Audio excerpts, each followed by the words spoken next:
The ICE Detention Center in Tacoma back in the spotlight tonight. Among their newest intakes is a University of Washington lab technician.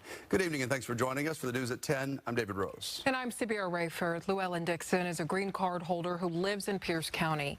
Fox 13 reporter Nia Wong spoke with her family. She's at the Northwest Detention Center where Dixon is being held tonight.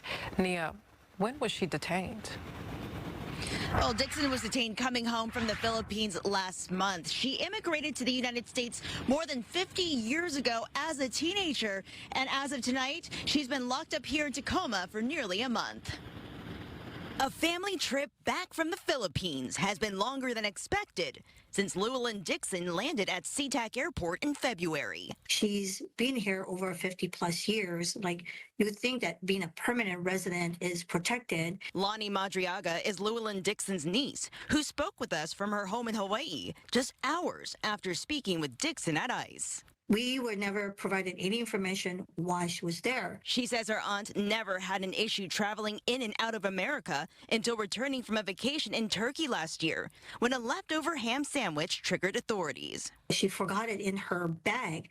So Customs warned her anytime when she comes back from international, they will have to search her. So when her aunt was taken aside by Customs and Border Protection at SeaTac on February 28th. She didn't think much of it because it's like, oh my God, it's because of that ham sandwich last year. Madriaga says they didn't know what happened to Dixon until days later when her sister received a call from the ICE Detention Center in Tacoma. Then that made us aware, like, oh my God, that this is a little bit more serious. After weeks of speaking with a number of lawyers, Madriaga says an immigration attorney identified a potential reason for Dixon's detainment, an embezzlement conviction in 2001. It's been so long that it happened, and that was a mistake. She believes her aunt hasn't had any other issues and has even entered into the healthcare field as a lab technician for the University of Washington. And she's been working over at University of Washington for almost 10 years.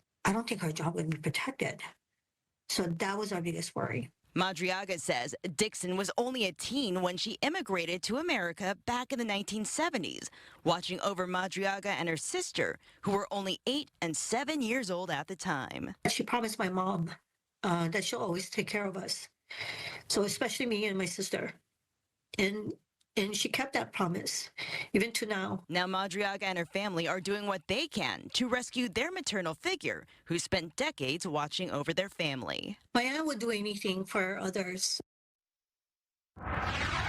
Madriaga says an attorney was able to get Dixon a hearing on March 11th, but a court date won't happen until July. For now, Madriaga says they are heartsick, but they remain hopeful.